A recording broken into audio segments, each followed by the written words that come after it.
Hey, can I get your ID to confirm? We don't have time now. I don't even know where. I know where he is.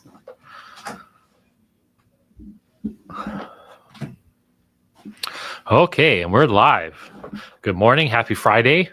My name is David Heacock. I'm the founder and CEO of FilterBuy. I'm on a mission to build the world's leading indoor air quality company. I've bootstrapped a $250 million business or so over the last 12 years and have made every mistake under the sun. And I take questions every Friday to help you to hopefully learn from some of my mistakes so you don't have to make the same mistakes that I did. But I really enjoy these Q&A sessions that we've been, making a habit every week. And I appreciate all of you who show up and ask these great questions. Entrepreneurship and business and really growth in general are all subjects that I'm extremely passionate about. And I really enjoy sharing those passions with other people and seeing other people that are able to, take take some of these ideas potentially and build something for themselves and for the people around them. And I'm really driven by that and enjoy it. And that is a big motivation for me in doing all of these Q&As.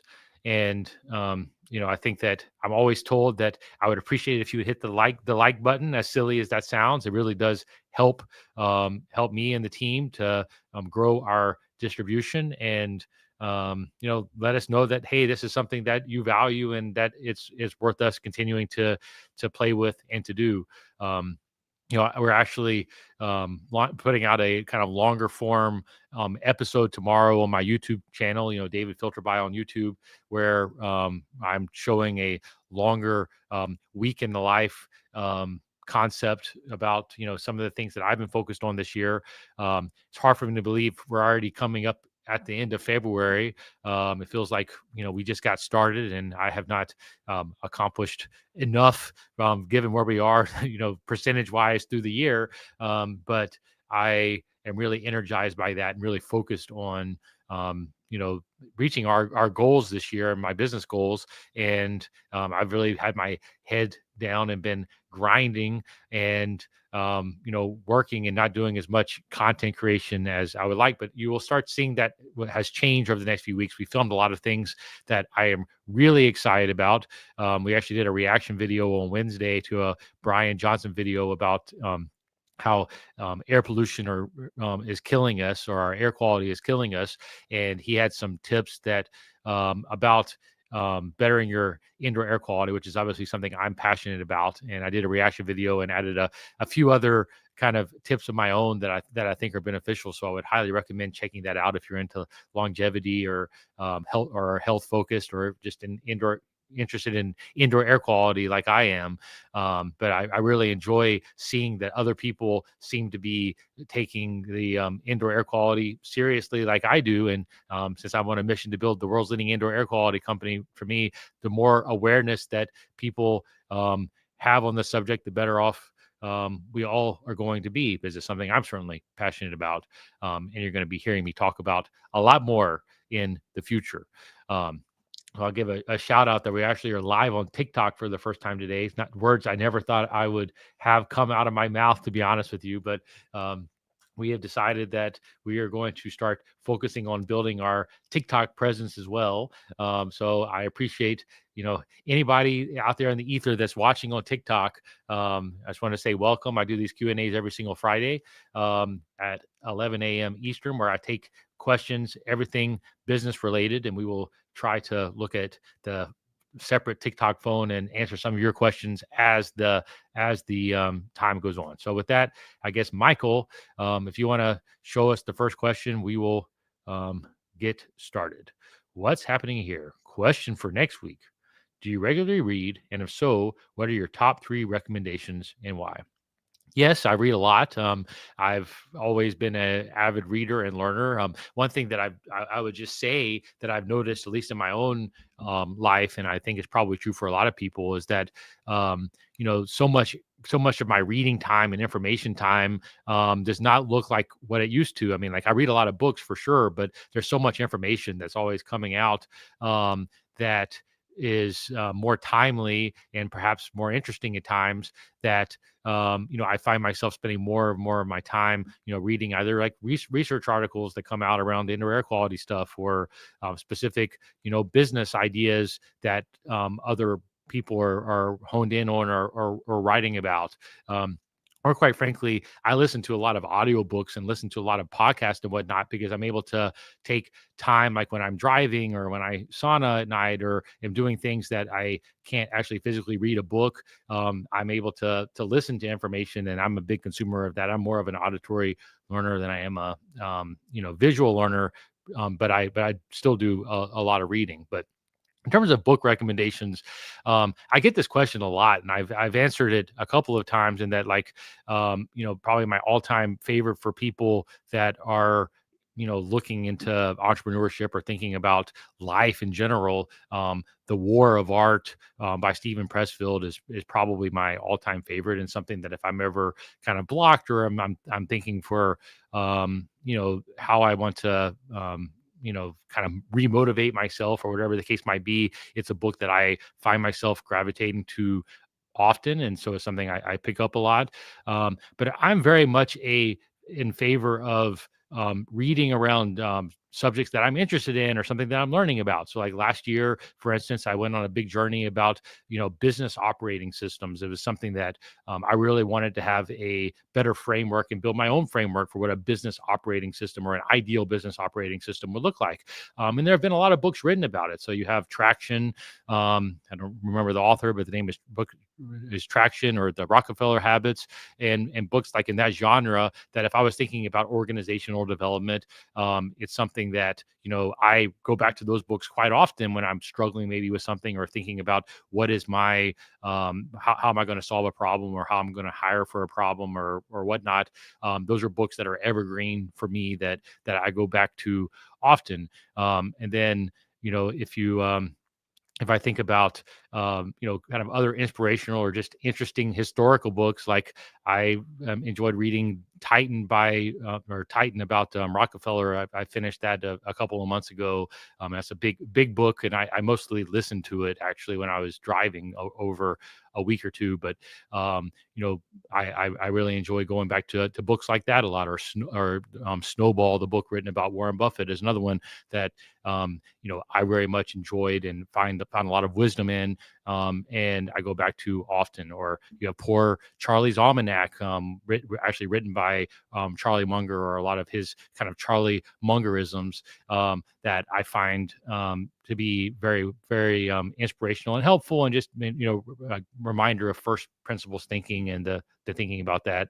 And then sometimes I will be more interested in lighter type reading. And so one thing that I revisited recently that I would highly recommend, if you've never heard of it, but there's an author named Bill Bryson who did a lot of travel writing, and is really funny. And like A Walk in the Woods would be an example for that, and something that I first read back when I was in high school, actually, but it's a book that I've come back to over time, that I enjoy. So, I don't know what kind of book recommendations you're looking for, but I think that's a kind of general subset of books that I have found to be meaningful or impactful for me.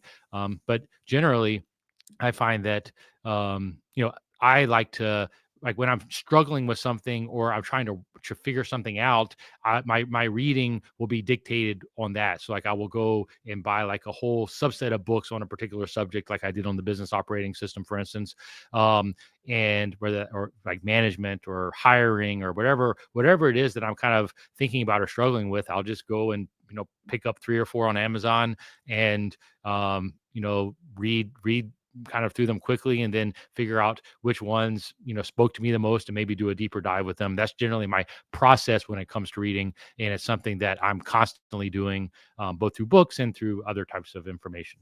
So apparently we have a TikTok question from Milkman. How much does your jet cost a year? How much revenue do you do on your website monthly? Well, those are very personal questions, but I'll do my best to answer them.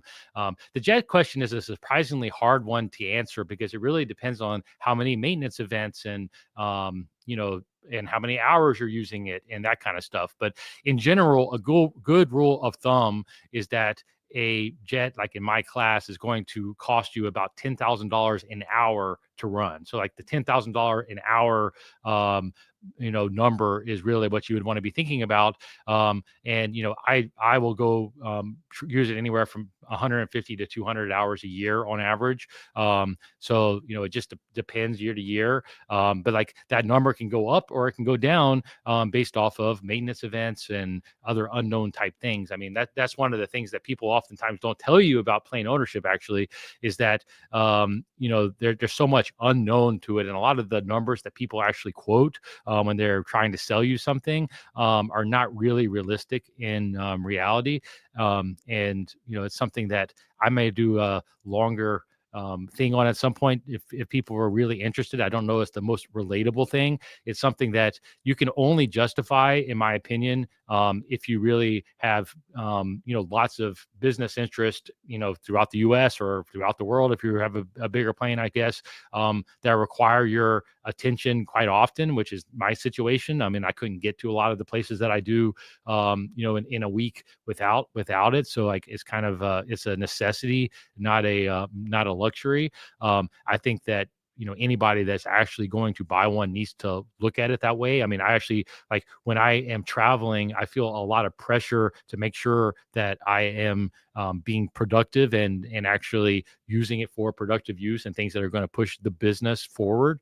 And so like whenever I look at the costing of it, it's just a reminder to me of how much effort that I need to to put out to be able to justify that. And so it's actually a lot of pressure for me, and it's really a tool. It's not a luxury. It's something that I use because I have to, not because it's something I just want to have. And I think that's a distinction that it's very hard to understand if you haven't lived it, or maybe, and it's maybe kind of not relatable, but that is the reality for me. I mean, I got it in the middle of the pandemic when I was opening up multiple centers and literally had no other option. I mean, that was what ultimately led me to that. And so that's kind of the answer to your question. And then you had another one: how much revenue do you make on your website monthly? I would highly recommend that you go back to, I believe, the first video that we put out this year, where we put out our goals for 2025, and we outlined exactly what we intend to do by channel, on a yearly basis. And I think that monthly would come to, like, if you just looked at a subset of our filterby.com business, is probably about $6 million a month, give or take, that we would be doing there. And then we have a large B2B business and marketplace businesses and other things that that really make up the whole of our business. But if you're just looking at filterby.com, it would be in that neighborhood. But we did a whole episode where we broke it down, or a whole video where we broke it down. So we're pretty transparent about it, and we will update with more exacts as time goes on. But thank you for your question from TikTok, and I hope you continue to show up. We apparently have quite a lot of people from TikTok that are here. So Michael, what's next? Jesus 802. How can I ensure my team stays productive and efficient even when I go through highs and lows? There are times when I'm really on top of things, but other times burnout takes over, and my ops and admin managers seem to mirror the pattern or one of their own. What can I do to avoid all of us experiencing a slump at once? Is this normal? Well, that's a heavy question. The the thing that I will, maybe take a little bit of issue with the framing of your question is, the reality is it all comes down to you. I mean, it's your job to manage your emotions, and your job to manage how you treat those around you. And if other people are hypersensitive to your highs and lows, then ultimately that's your responsibility to figure out how to level out and to fix. And maybe you need to find another outlet when things are going down, or maybe you need to kind of take a step back from the day-to-day interactions with if people are going to feed off of your negative energy as it ebbs and flows. So I think that you need to be more, rather than questioning how are you going to fix it, it's like really the answer starts with you. It's like, how are you going to fix it? And you're going to have to figure that out, whether that means you need to have a regular exercise routine that's going to help to level things out for you. Maybe you need to find a business coach or a therapist. I mean, I don't know what it is that you need to be able to level your own emotion. But I think that, rather than framing it as your team's fault or the people around you fault, you need to be thinking, hey, how am I going to fix this for me? And the ways that I would do it are kind of what I just outlined. Is like, I think it's exercise, making sure you're getting good sleep. It's finding other, accountability partners, whether that be through a business coach or through other friends that are entrepreneurial. Maybe it's a good, healthy relationship, and working on that is going to help you to navigate those highs and lows. You have to figure out what it is for you. But before you can expect your team to fix these problems, you got to ask yourself to fix those problems. And I mean, and I think that that's what leadership is about ultimately, is you've got to take ownership for those that you're taking on your journey. If you're going to take people on and hire them and get them to buy into your vision and work for you on your vision and really own it, then you've got to take ownership yourself of saying, hey, I'm not going to let my emotions get the best of me, and I'm not going to let my emotions bring down those around me that I'm bringing on this journey. And that's your responsibility at the end of the day, and you got to take ownership for it.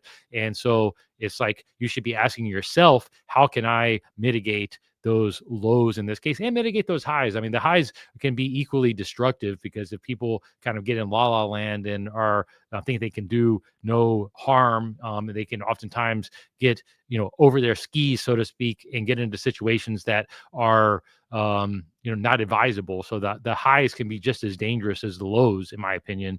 But it's ultimately your responsibility to mitigate those. And I do think you'll find that once you do that, if you're a leader, the people that you are leading will ultimately react to that and get on board with whatever it is that with whatever direction you are taking them, right? Because you're the leader, you're the one that's responsible. And so you got to figure out how to mitigate that or to dampen that or those emotions yourself, so that you can be a better leader. So it all starts with you, not with changing the expectations of those around you. So I just think that the framing of the question that you're asking yourself really matters. And you need to take that accountability and that ownership if you really want to see change. So that would be my best advice for you, if you want to succeed. So I wish you the best of luck. It's not always easy, but I promise you that that is the only answer to your question. So if you do that, you'll start to figure it out. But it all starts with yourself and taking ownership for yourself. Then everything else will start to fall into place, if you actually heed that advice and do it. Smacky's Garage. How have you positioned your company or products to differentiate yourself from your competitors? Lots of different ways. I mean, like the kind of the thing that's top of mind for me right now, which is the key differentiation, I think, and competitive advantage that we have is, it looks like we're in the air filter business, but we're really in the logistics business. And what that means is that a customer doesn't care, about a customer only cares about the price and the quality of the product that they're ultimately receiving at their door. And if you look at the economics of any direct to consumer business, really, but particularly any oversized direct to consumer business, and particularly an air filter business, the biggest part of the cost structure is actually the cost of getting that product to the customer's front door. And so, I often tell people that, we manufacture a product for, call it $2 on average, and we sell it for in the neighborhood of $12 on average.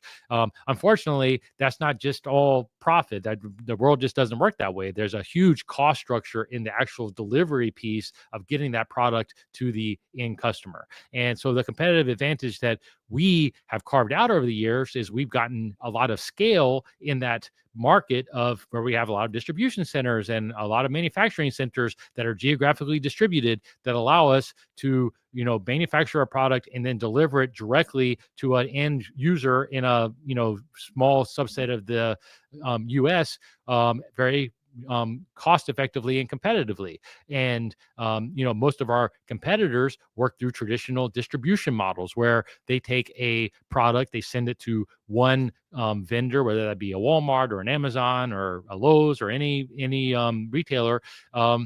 And then they expect that retailer to do all the distribution and shipping and whatnot. And every time those filters are touched or that product is touched anywhere in that kind of distribution environment, that adds cost to the business. And we have a business model where we are completely vertically integrated and ship our product direct to the end user.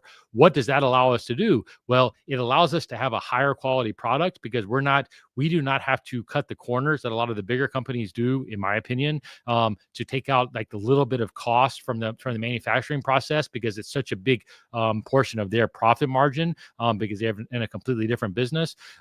We're able to say, hey, we're going to actually have a higher quality product and still sell it at a comparable or better price because of our distribution advantage. So we have, on average, a higher quality product than you would generally see, especially in the residential market. And we're able to do that because of our distribution advantage. But you also stack on other advantages, right? Like we have, a whole team that just does customization. So we're able to do custom filters, and that in a 24-hour period where we're able to, still get it meet 1 day or 2 day delivery times to an end customer. And we're able to do that at scale. There's no other company that I'm aware of that's able to do it at the scale that we do. And the reality is there are a lot of custom filters, whether that be in commercial applications or residential applications, that are needed. And, our competitors are oftentimes taking weeks to manufacture those and ultimately get it to the customer at a higher cost. Whereas we're able to aggregate all of that and have a system that allows us to do that day in, day out. There are other examples I could go to, but I don't really think that the details of my business matter. The lesson that you need to learn from that, or I think anybody needs to learn from it, is you need to be able to understand and articulate, improve your competitive advantage over a period of time. And it's like, what I mean by that is if you're going to enter into a business, you have to be asking yourself, why does my business exist? What problem am I solving uniquely that nobody else can solve? What is my competitive advantage? You need to be able to answer all of those before you're going to go in and start a business. And I think so many people, watch an online course or hear a guru talking about some great business idea that's working for them, and they say, "Oh, I'm just going to go copy what that guy's doing." And then 6 months later, they ask, like, "Why isn't this working for me?" Well, it's because there are probably 1,000 other people that have saw that exact same course or trying to do the exact same thing, and that guru is not actually making money doing what he says he or she said he was doing. Is like they're telling you either some like repackaged old business advice that maybe worked for them in the past, or they've already got enough scale in something that you're not going to be able to replicate because you don't have the audience or whatever, or history or whatever the case might be in that.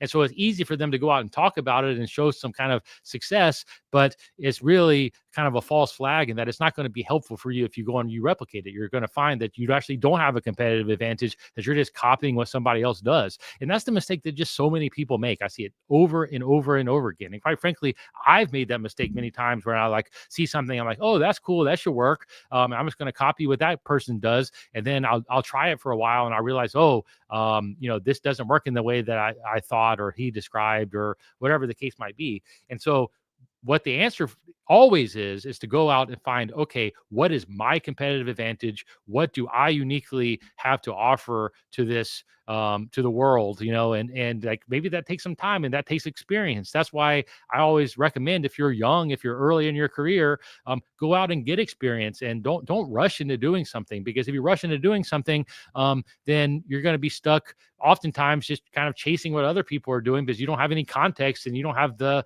anything to actually bring to the any value to bring. And so you got to go out and get the experience, which ultimately will give you that unique insight and hopefully skill set that then you'll say, hey, I see this opportunity here that nobody else sees, and I'm going to be able to protect it with this knowledge or competitive advantage that I have. And then that's going to lead you down the rabbit hole that will ultimately allow you to compound into success. And I know that that's not always easy or fun to hear. I mean, in that it's it sounds harder that way, but I promise you, it's way easier to go down that slower path than it is to have to reinvent yourself every 6 months because the scheme that somebody sold you stops working. Because inevitably that's what happens. I mean, that's happened to me early on in my career so many times. I had a short that a lot of people liked that I talked about how I was a affiliate marketer and did like StubHub and other types of affiliate marketing.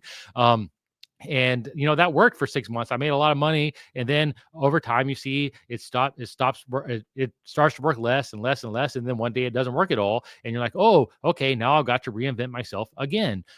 Early on in my career, I did that so many times, and I got tired of it because you realize it takes a lot more energy to do that and have to reinvent yourself every 6 months or whatever it is. It'd be much easier to just take the pain in the beginning, be a little bit slower, be a little more methodical, but then find what your actual kind of strength is or your competitive advantage is, and then pounce when you find that. And that's advice that I really hope more people realize and start to take. And that's why you always hear me say people overestimate what they can do in a year and underestimate what they can do in a decade. And it just means that it's going to take you time to find that and to really flesh it out and figure it out. But once you do, then you're going to find you have much more staying power and ultimately a much better business or a much better outcome for whatever it is that you're working on if you have that mindset.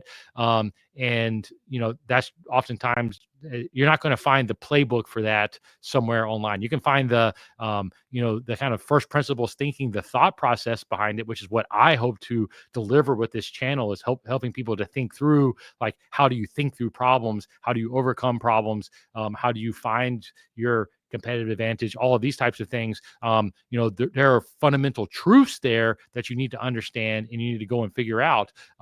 But if you're just going to follow the 10-step plan that somebody's selling you, 99% of the time, it's not going to work for you. At least that's my experience. I mean, I wish if you do follow one of those, I hope you figure it out. But for me, that's just never been the path that's worked. So with that, I will move on to the next question.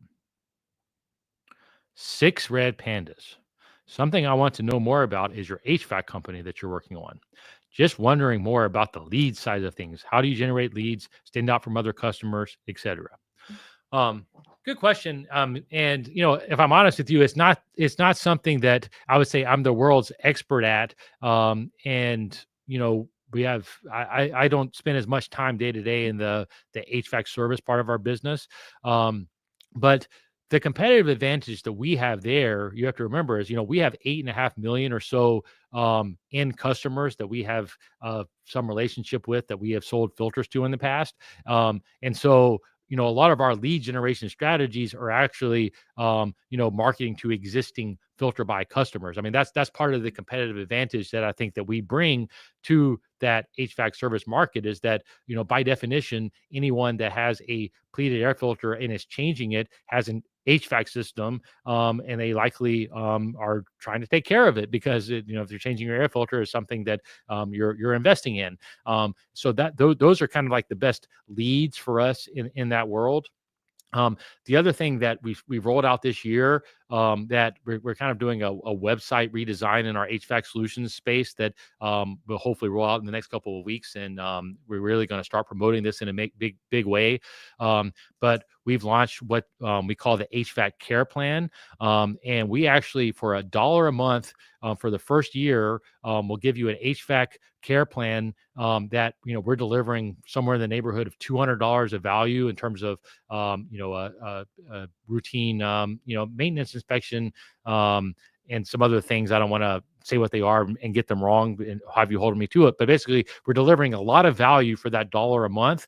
That then after a year becomes, a $15.99 a month or something like that.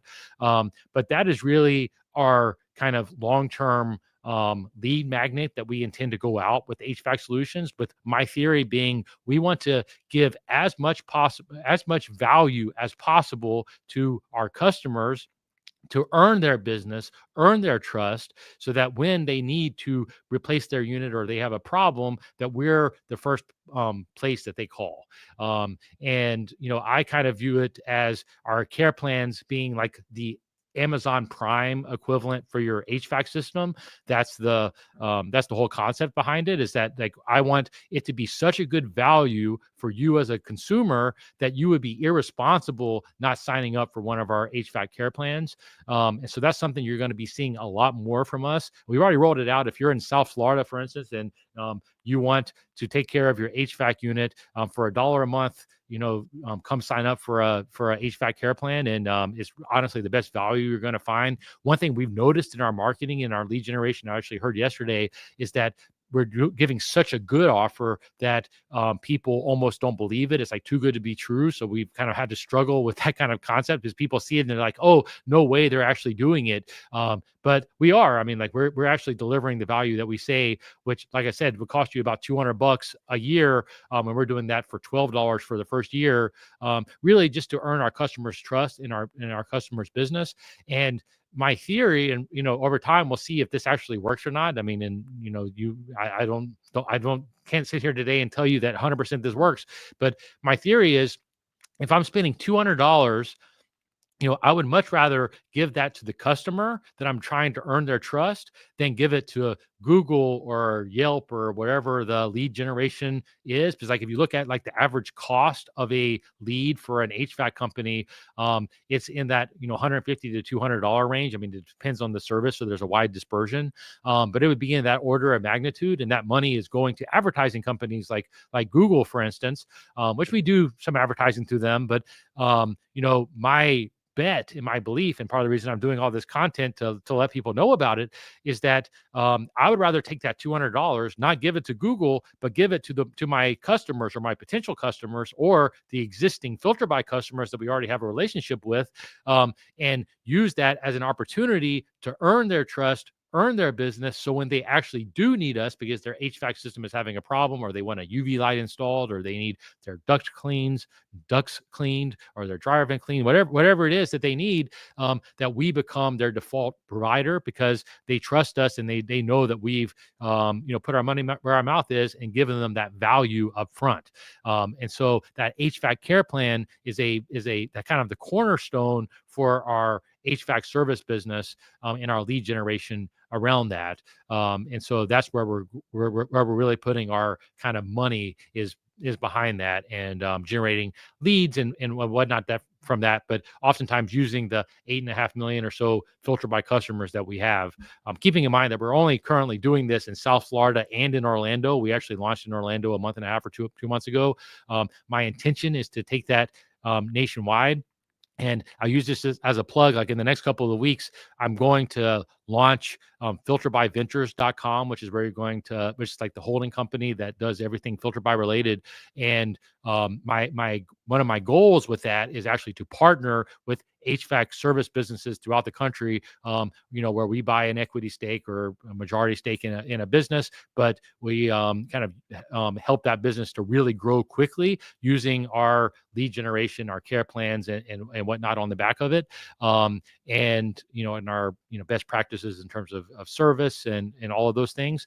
And that's really something that I'm excited about, and I intend to spend a lot more time in the future with. So if you're an HVAC service business that is looking for an innovative kind of opportunity to partner and scale, then hit me up. Now you can go to davidheacock.com and send me a message. But soon it's going to be Filter by Ventures, where we're going to spell out the criteria for this in a more detailed way. But it's but this specific problem is a problem that I'm very focused on solving and very focused on figuring out. But I intend to use our existing infrastructure, our existing branding, our existing customer base as a way to really scale that and to figure it out. And so it's kind of a different approach than the more traditional lead generation strategies that you might see other people talking about. So that is the long-winded answer to your question. Michael, ready? What's next? Arnhem.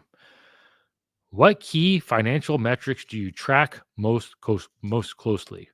Well, it all starts with cash flow. I mean, the cash flow is the thing that, as I say often, cash flow or cash in general is the oxygen that you need for a business to keep it going. So cash flow is probably the number one business metric that I track on a daily basis to make sure that everything is in check, because that is the key to being able to continue to run and operate a business. And so without cash, you're dead.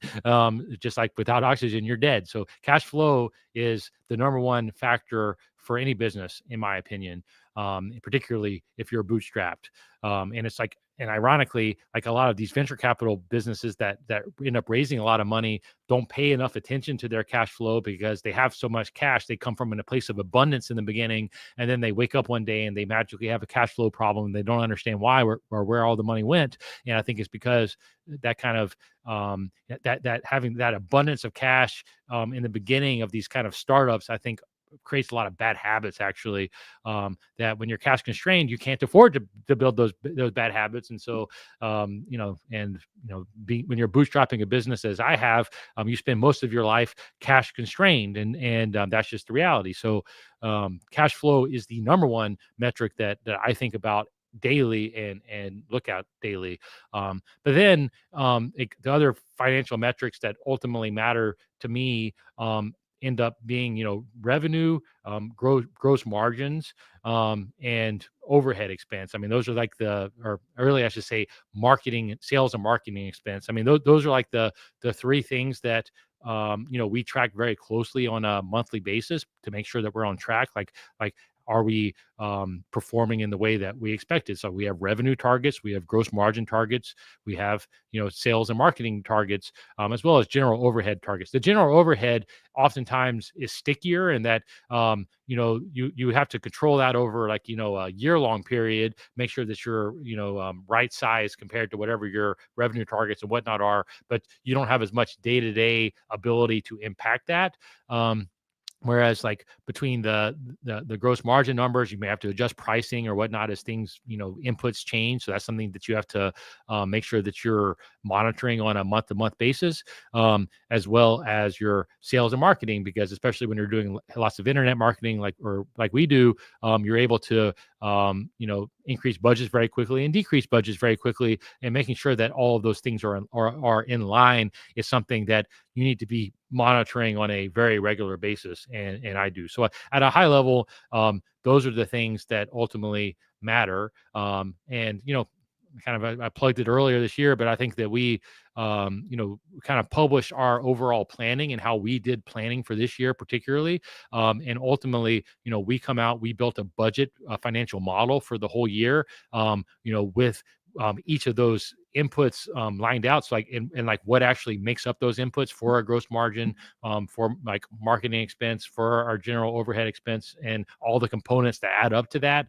And then we have targets for each of those individual components, which allows us on a monthly, quarterly, and yearly basis to track. And we're doing that in a more formal way this year than we've ever done it. And I highly recommend doing it. I think it's absolutely game changing, and going to be absolutely game changing for us.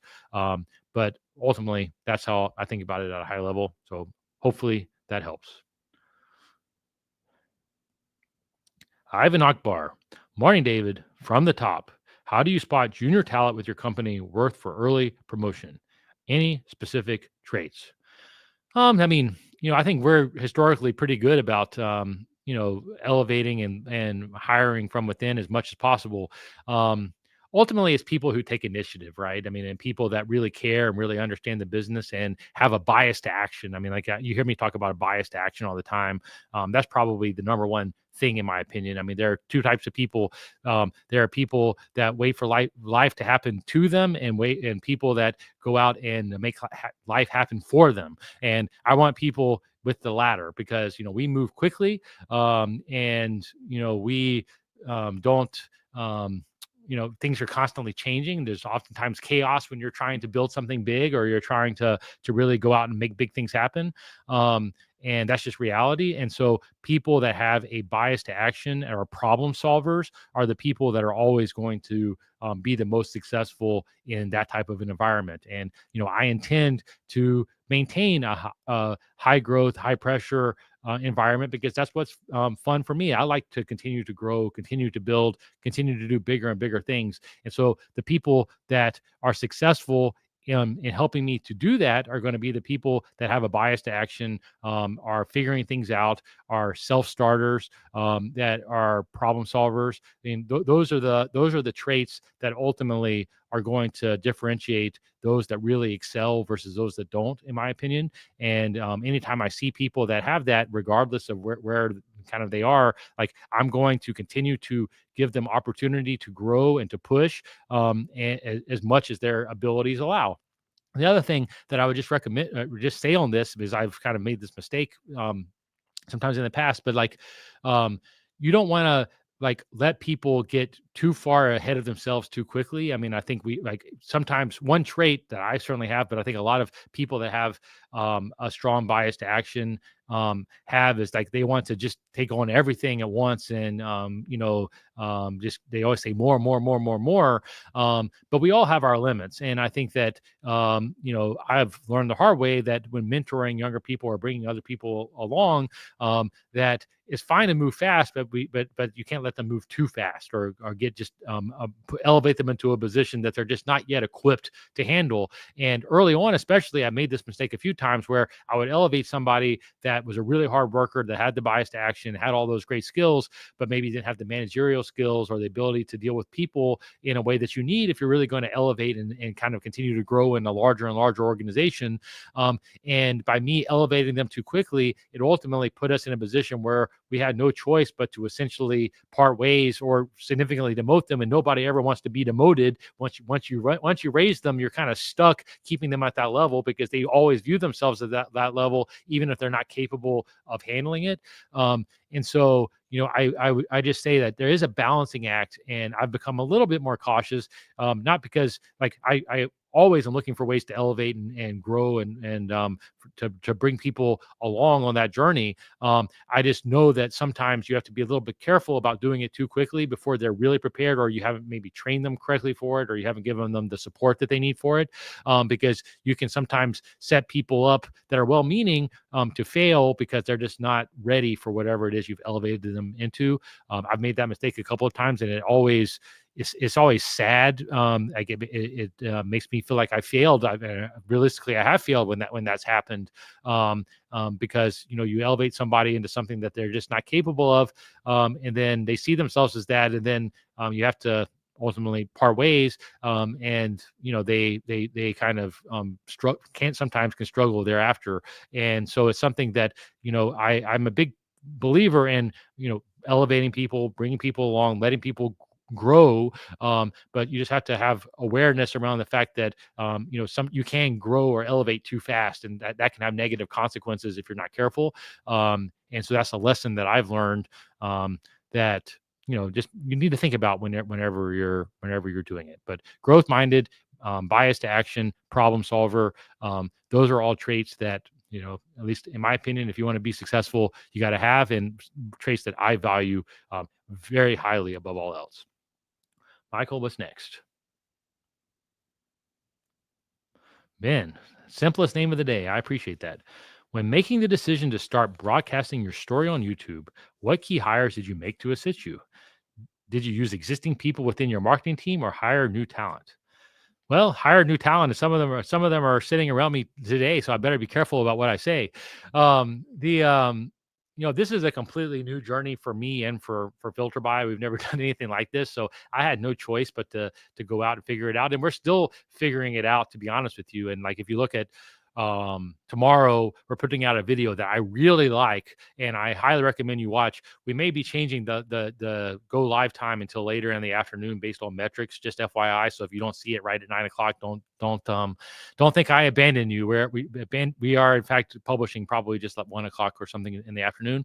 But anyways, we actually talk about this a lot in this episode, and it's something that you should, if you're interested in this stuff, should check out. But we're kind of figuring out our content strategy, and you're going to see me pivot in a pretty meaningful way in the content strategy. That up to this point, we've done a lot of documenting and kind of showing, introducing me, because I've never done anything publicly before, and letting people know who we are, why we exist, and all this kind of stuff.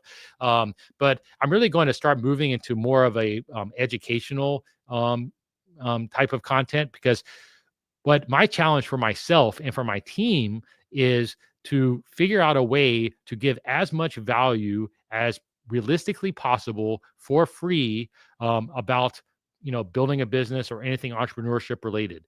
And I see so much advice out there that, in my opinion, is just misguided and not realistic, and kind of selling a dream. And I kind of want to be able to be the opposite of that, of saying like, hey, this is reality, or at least this is my reality. This is what it's taken for me to be able to do the things I'm doing. And I'm still out here learning, trying new things every day, making mistakes all the time, making bad decisions. Like, I do all of this all the time, and I want to document as much of that as possible, but then really frame it in a way that is ultimately helpful or useful to whoever is watching it, because this is a way that I want to ultimately build a community and to give back. And so, one thing I would ask is, like, if you watch the videos, if you comment, let me know what you'd like to see more of, what you'd like to learn more about. You can do it on our YouTube, whatever the community board is. And, we actually do watch it. We're going to start figuring it out, but like, not this week, but next week, I'm doing a deep dive on Amazon. So like, if I was going to start an Amazon business today, how would I approach it? What are the things that I would be looking out for? We're a top 50 Amazon seller, something I understand a lot about, but I'm really challenging myself and the team to figure out, hey, okay, if I was just starting, what are the things that I should care about or know about? And like, what are the 7 steps, I think in that case, that I would be taking if I was actually going to launch a brand on Amazon. So we're going to try that next week. And depending on how much traction it gets, or what people like, or the feedback, we may do even deeper dives on that. Like, I could do a whole series on Amazon if that's something that people were interested in. But we're also going to do some things around negotiation or around cash flow, like all these different business aspects that I know are so important. And, I have stories around, or I've learned the hard way, how to do things or not to do things. And so the challenge for me and the team is to really find a way to articulate that, and do it in a way that is helpful and useful and actionable, because just please do not do me the disservice of watching my content, getting some good information and not taking action, because that there's nothing that would hurt me more than you not taking action against it when you need to. But ultimately the challenge for us is to find a way to do it. And so we're still kind of figuring it out. And, we use some external consultants to help us to figure it out. We're still experimenting. This is a personal project for me that I'm very determined to figure out. We still have not gotten near the traction that I know that we can and we will. So I'm out here grinding it every day, every week. And I've got a great team that's helping me to do that. And we're just going to keep, figuring out what it takes to make it work. And so any of your comments or feedback or suggestions, we definitely look at and we take it into account, good and bad. And that's really the truth. And so we're committed to figuring it out. But the real challenge that I've given the team and the people around me is, I want to make sure we're offering value. Like, I don't want this channel to be about me, or about, even the business. Like, it's not about that. I want to use my business as an example, or as a way to show you how I'm actually doing things, and maybe give credibility. Like, hey, maybe this guy does know something at least, or has been there before. So that's what I want to use my channel to show examples of that. But really, the whole point of this at the end of the day is, how am I going to offer value that other people can actually take and use and do something with? And that's the challenge that I've given both to myself and my team. And we're still figuring out how to execute that. It's not easy. It's very challenging, actually, but I'm 100% committed to doing it. And I think over time, you'll find that we do a better and better job of it. At least I certainly hope so. And I'm not going to give up until we do. So it's something I'm 100% committed to, and part of the reason why I do these Q&As every week, to really idea generate and think through, like, what are people interested in, and allows me to think about content in a different way, and how to actually give value and to give back. Because I know if you guys are asking me these questions, that oftentimes you're not the only person that has this question, and so we can then maybe package it up and do a longer form deep dive into a subject that will be interesting and helpful to other people. So that's kind of the high level content strategy that we are for where we are. And I would love it if you would go to the YouTube community and leave us some notes or some feedback or some content ideas that are interesting to you. We definitely read them all, and or on TikTok, do the same thing if you're there. We read them all, and we'll do our best to deliver better and better for you. But I really appreciate you showing up. Eli, number one. I like number one. Speaking about mentoring, what is your management style? Do you do weekly one-on-ones? If so, how do you structure them? Good question. I mean, I kind of talked about this a lot, and I I think I did a podcast with Shane Parrish that was dropped this week that went about 2 hours, and I think we talked about this a lot. And I remember, I saw a clip yesterday about it, where I said that I'm not the poster child you would put up for traditional management style. Like, I don't think I'm the person that you want to model your life after. But I would also say that I don't think anybody is necessarily a model you want to model your life after. You want to go out and figure out how other people do it, get ideas, but then ultimately you got to figure out what works for you. And everybody's different. I've structured my life now where I have almost no standing meetings. I have a management team that I meet with regularly, and I sometimes it's structured, sometimes it's not structured, but I make sure I check in with each of them regularly on a weekly and monthly basis. And that is more me figuring out how to help them to problem solve with problems that they're facing, because oftentimes they have problems that they're facing that I have faced before. And so the way that I'm able to interact with them is to observe and listen to their problems and their issues, and then work with them to show them how I would solve it. And that's really what my management style is, I would say, today. And so I have 4 or 5 kind of key strategic people that I work with like that on a weekly or monthly basis, depending on what's going on. And they know they can reach me at any given time if they have any problems. And I'm constantly giving them feedback and ideas, or areas that I think we need to improve, and this kind of stuff. So that, as I sit here today, that is my current management style. But as you evolve as a business, it changes. I'm at a luxury where I can basically do that with a few key people, and then have them manage a more structured organization below that, and that style works for me. But to get to this point, I largely, led by example. I was in the weeds for basically every part of our business. I was very slow in hiring a really good management team. I mean, it's really only in the last couple of years that I took that on, and I think, and I had some false starts with that, but finally, I believe got it right. And I'm very excited about the team that I've assembled around me, that we have going into this year. And we've, I think we really have a strong leadership team within the business that has allowed me to take even a further step back, and focus on things like this content and just growing the business,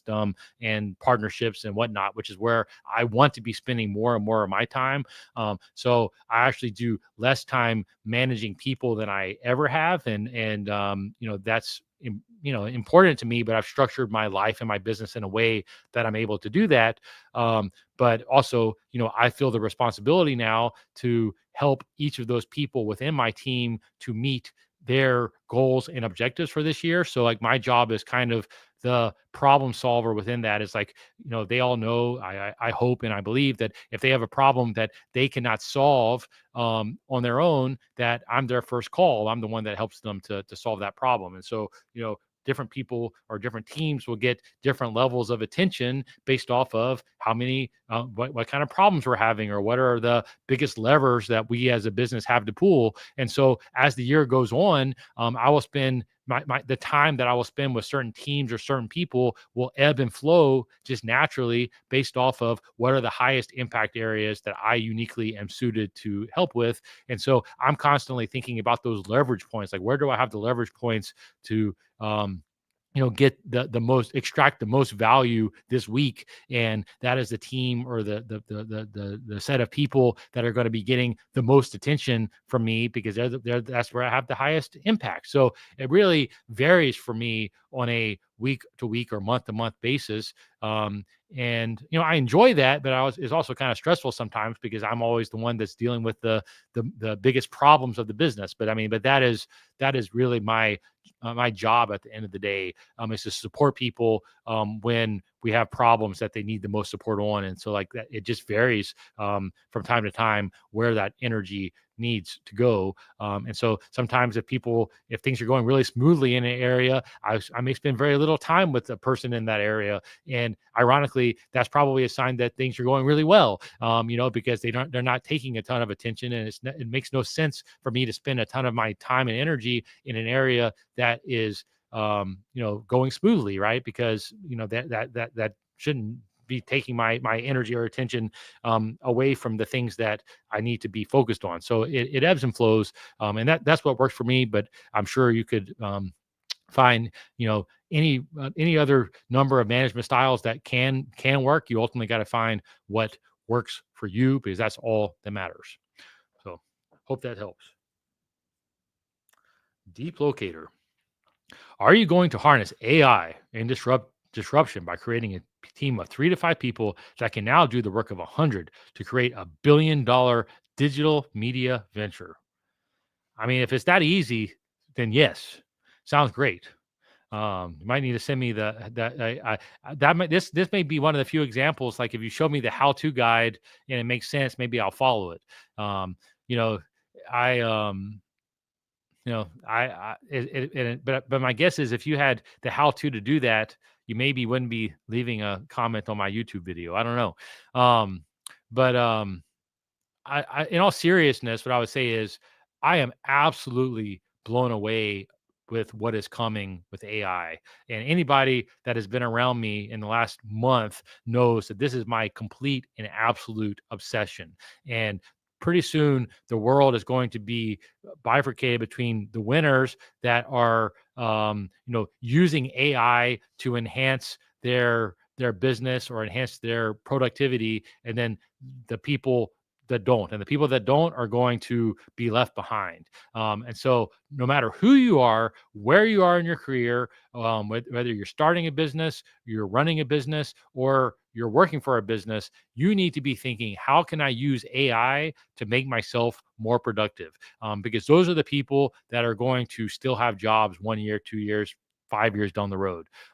You cannot be afraid of it. You got to embrace it. And I just think that there is so much disruption that's coming. And I do think that it's possible for a 3 to 5 person company to do, like, huge things. I mean, I don't know, like I do think you're going to see the first, like, 1 or 2 person billion-dollar company on the next few years. I mean, I do not think that is unrealistic anymore. I don't think that's going to be everybody. I mean, not everybody can go out and create that kind of value. I mean, that's definitely going to be the tail case. And I prefer to play games that are higher probability of winning. So I generally stay away from those that are pure tail cases, because I'm kind of risk averse. Actually, I prefer to just diversify my risk and take a more sure outcome versus a higher potential but lower probability outcome. That's just my personality.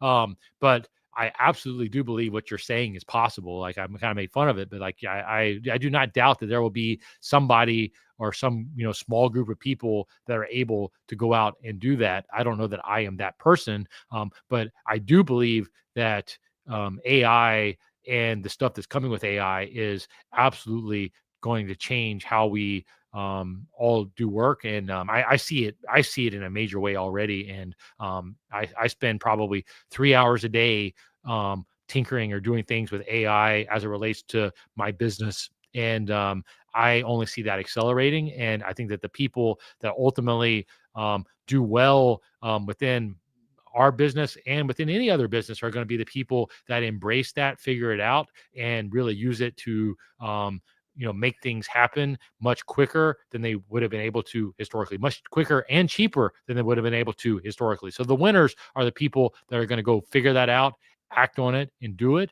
That's just reality, whether you like it or not. So you're best off not worrying about getting replaced by it, but by embracing it, going and figure out how you're going to utilize it and become more productive, because wherever you are in life, is coming for you, and or not, maybe not coming for you, is coming to the world, and the people that use it are going to be the people that win, and the people that don't embrace it are going to find themselves replaced, and that's just reality. I guess we'll do one more, Michael. Carl Speedy. I won't say your last name. Given your experience in acquiring an HVAC service business to complement your manufacturing, what advantages did you find buying an existing business rather than starting one from scratch? Well, I think I'm pretty well documented on this, that it was a complete disaster in my case. So I think that in my case, I found absolutely zero advantage. It was actually a huge disadvantage. It cost us about $4.5 million. I think that was episode number 4 or 5 that we put out. And if you're interested in that whole story, I highly recommend going back and watching it. That's been put there for a time capsule for me to know just how bad things can go, and acquisitions can go. So I've been a big gun shy about acquisitions since then, but I very much intend to change that, and that's part of my whole filter by ventures thesis that I outlined earlier today, and that you're going to hear me talk about a lot more. There are a lot of advantages to buying a business if you can. I mean, like, when you buy a business, you're buying a system. Like, a business at the end of the day is a system that when you work that system, you get a repeatable, consistent outcome, right? And that outcome generally being money if you're buying a business. And so, whenever I think about going and buying a business in the future, I'm thinking about, okay, what are the systems and what is the customer base that I'm getting with this business? Is it going to be able to continue to work post the acquisition? Is that system going to need a lot of hand holding? Is it going to need a lot of changes, or is it going to be something that is likely to stand the test of time and last over a long period of time? Do they have the right people in place? Do they have the right technology in place? Do they have a sticky customer base in place? Those are all the things that I'm certainly going to be looking out for as I do more and more acquisitions as we grow. And when I look back at my failed acquisition, there were some obvious signs that we were missing a few key pieces of that. And in hindsight, it's obvious, but at the time it wasn't. And you think, by even when I did it, I mean, I had a lot of business experience. I should have known better. But I made a lot of mistakes that I would like to believe I wouldn't make now. But it's not, when you're in it, it's not as obvious or as easy as it sounds. And so, I do think that there are a lot of these people out there, these gurus that talk about, how easy it is to be an acquisition entrepreneur. It's so much easier to buy revenue, they say, rather than go out and create revenue. Or, you can go out and buy a business, with seller financing, 0% down, and make millions. There's some truth in all of that, but, it's not nearly as easy or as straightforward or guaranteed as is oftentimes articulated. There are a lot of bad businesses out there. And like if you were to go search a business broker website, I think what you would find is like 90% of them are actual junk. They're not really businesses. They're jobs that are masquerading as businesses that, like, once that key person that you're buying it from goes away, that business no longer exists. And what I've learned, and this is not probably applicable to everyone, but it's just my experience and what I kind of learned is that it's actually less risky to do bigger business transactions oftentimes than it is to do smaller ones, because bigger business transactions oftentimes have audited financial statements, good systems in place, good accountants, good management teams, and all of this kind of stuff. And that's why you see the larger the business gets, the higher the revenue or higher the profit multiple that business will earn. And that's because the bigger the business, the more structure there is, which means that it's less risky. And so a lot of these very small kind of acquisitions that people do, including like that business where I lost $4.5 million, are surprisingly risky because they're very fragile. And so when you say, hey, you can go out and buy revenue, that may be true, but oftentimes it's very fragile revenue. And so I highly recommend really knowing what you're doing when you get into it.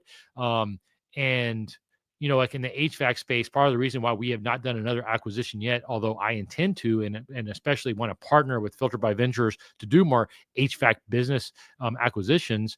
Part of the reason why I've waited is because I really think it's important for me and for the people around me and for my team to understand the HVAC business very well, understand how it works, understands where the kind of problems within that kind of business are, what type of system you need to actually run it well at scale. If you have all of that, then it's way easier to walk into another business that's in the same industry and just kind of put in your playbook and put in your learning and your understanding around that business. And so that really de-risk you, in my opinion. And so, like, if I were to give my previous self advice, and I've actually made this mistake twice in my life, and I'll maybe share the first one here in a second. But I really should have been more patient, waited and bought a more established, larger business, actually put more money into it, but bought an existing system and an existing team that was working, that then I used that as my base to go out and scale. And that's something that a lot of private equity companies do. And I knock private companies all the time, and and I kind of view myself as the antithesis of them. But the one thing that they do smartly oftentimes is they will go and buy what you call a platform company, which is a company that they maybe pay a premium for oftentimes, but it's one that has a lot of infrastructure and a good management team that they know that then they can use that learning and that knowledge to go out and buy smaller companies that are maybe riskier, but use the knowledge and understanding in the systems of that bigger company to go out and roll up those smaller companies that maybe are not run as well. And that's essentially the model that I intend to do, and why I've been patient in going out and buying up other HVAC businesses to roll up under the Filter by HVAC Solutions brand, which is what I intend to do in the future. But it's because I'm making sure that we have the systems and the knowledge and the understanding to be able to analyze what we're buying, but then also to basically redo a system if we need to very quickly, to make sure that we're on the right track with an asset that we're buying that may be smaller and not as well invested in. And if I could go back in time, kind of alluding to my first mistake, like when I got into this business, I bought a family business that had nothing to do with air filters, right? And I had to create the air filter business from scratch. And I actually told myself I was never going to do that again. And that's why I bought the HVAC service business, but I bought incredibly wrong and ended up having to go out and create that from scratch too. So I did not heed my own advice. But if I could go back in time, I would have bought a small air filter manufacturer that was already operating profitably and had a team in place, and used that to ultimately build what is now Filter By. I think that I would have saved about 5 years of my life and brain damage if I had taken on that approach. Potentially, even if I had to get investors to help me to do it, I think that would have been the higher probability of success approach, and what I would recommend if I was giving my early self advice. I don't live in regret, and I'm very happy I've taken the path that I did. I only push forward. But if I could go back and do it over again, that would be one shift that I would probably make, and something that I would highly recommend you thinking about. And the last thing I will say on this is that it's why I always give people advice here to, if you're early on and you're not exactly sure what you want to do, go out and get experience somewhere. So like if you wanted to start an HVAC service business, even if you wanted to roll up HVAC service businesses, probably the number one thing you could do is go work for an HVAC service business for a couple of years, learn it, understand the ins and outs of it, really learn everything that you can. And then that puts you at such a huge advantage when you go out and want to buy one in the future, or if you want to start one in the future, because you know all of the problem areas, you know what to look for, where things go wrong. Whereas when I went in and with a partner and bought the HVAC service business, I didn't have that context. I didn't know any of that. I knew the air filter business, but I didn't know the HVAC service business at all in retrospect. And I was somewhat naive and arrogant, thinking, "Oh, I know how a business runs. I've built this fairly large business, and I." I know how to do this. Like, how risky can it be, really? But when you have not been in an industry before, you oftentimes realize that there's lots of institutional knowledge and details that that make it a lot trickier than you initially thought. And there's a huge learning curve oftentimes. And if you buy a business, as we did, that did not have the proper systems or the proper management in place, it really becomes actually harder, I think, than starting from scratch, because not only you're having to solve problems at a much bigger scale that are oftentimes a lot costlier, which is ultimately what led us to having to shut that down to just starting from scratch, because it was in fact cheaper to do that than trying to right the problems that the previous owners had not really disclosed about. So that's all I got. I think we went 10 minutes over today, but thank you all for showing up. I really appreciate it. Hope you have a great week ahead. I really would appreciate it if you would, leave us comments with questions or suggestions for what types of content you want to hear about, what you want me to talk about. I can go deep on a lot of business subjects, and I'm very happy to, but I just want to make sure that we're finding things that people really are finding useful or interested in. And, and I'm bringing as much value as humanly possible. And that's the challenge that we have. And we're going to keep fighting for that. But I appreciate you showing up and hope you have a great week ahead.